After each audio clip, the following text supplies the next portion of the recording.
Imagine your phone ringing, and imagine picking it up. Imagine the person on the other line telling you that one of your close family members has been killed by a drunk driver.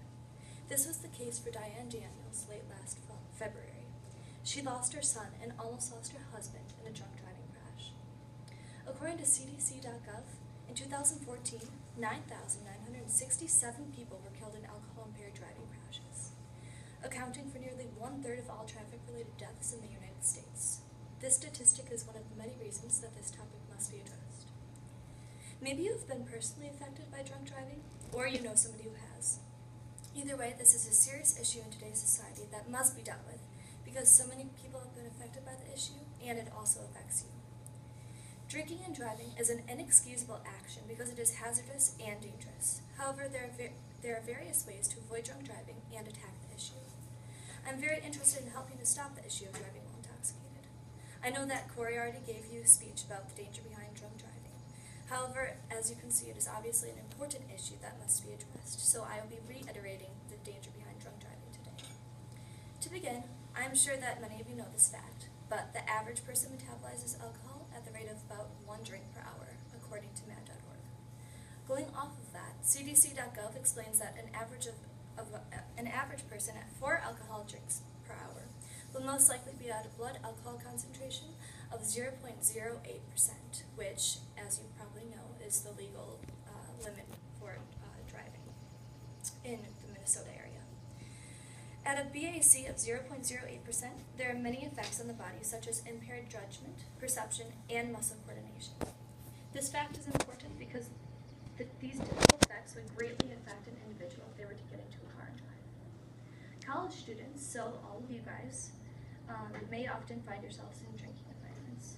According to collegedrinkingprevention.org, or .gov, 3,360,000 students between the ages of 18 and 24 drive under the influence of alcohol. This statistic is extremely alarming because this affects you guys directly, whether you are the ones drinking and driving or the ones put in danger by those who drink and drive. Even if you don't participate in drinking and driving, you may be subject to the consequences, which may lead to death. Drunk driving crashes do not always only involve the drunk driver. They may involve many other individuals if the drunk driver crashes into another car or a pedestrian, such as Diane Daniels' case. This problem must be addressed because the effects the problem has on all of you could be detrimental to your livelihood. Before informing you guys about ways to avoid drunk driving, it is necessary to acknowledge what causes drunk driving. If you find yourself in a drinking situation, you may find yourself in a situation that compels you to drive. For example, you may not realize how intoxicated you are, or you may feel pressure to drive a car. For example, maybe driving is your only mode of transportation to get home, or maybe one of your friends is more drunk than you and you feel obligated to get them home. It is super easy to make the wrong choices when you are drinking because the mindset of an intoxicated individual is not enough to make you decisions that may affect not only your life, but the lives of everyone surrounding them. This creates a problem because the intoxicated individual may end up getting into their car and driving, and the consequences may be fatal. According to mad.org, in Minnesota this year, 29.4% of all traffic deaths are due to driving drunk. Another astounding statistic comes from the Office of Traffic Safety. 1 out of 7 licensed Minnesota drivers has at least 1 DWI, and also 1/3 of these offenders are repeat offenders, according to NHTSA.gov. I find this truly disturbing because these individuals are putting everyone's life in danger when they decide to get into the car when they are intoxicated. And also this affects you because one day you could be the individual that is affected by a person who's drinking and driving. To avoid getting hurt and or fatalities caused by drunk driving, there are many ways that you can avoid drinking and driving.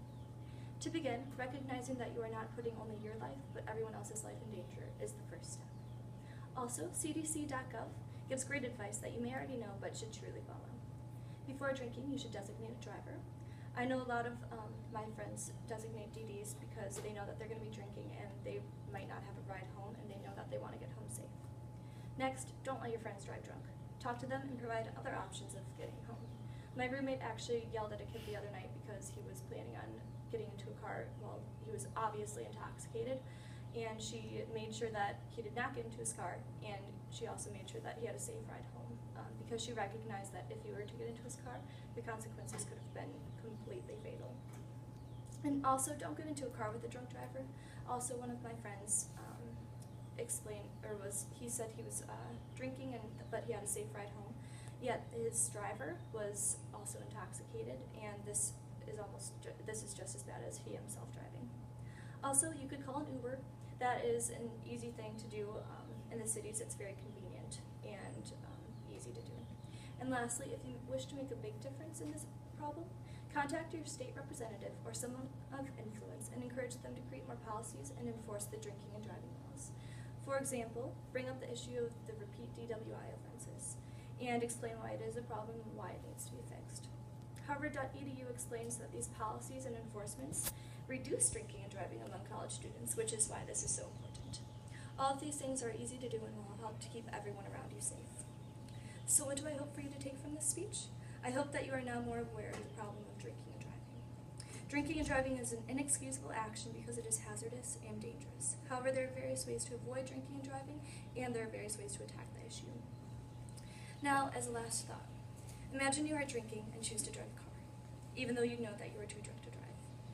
Imagine getting into a car and colliding with another vehicle, and because your reaction time is too slow to avoid the collision. Now imagine killing a child. The child has a family, and the family is heartbroken. How are you going to live with this for the rest of your life?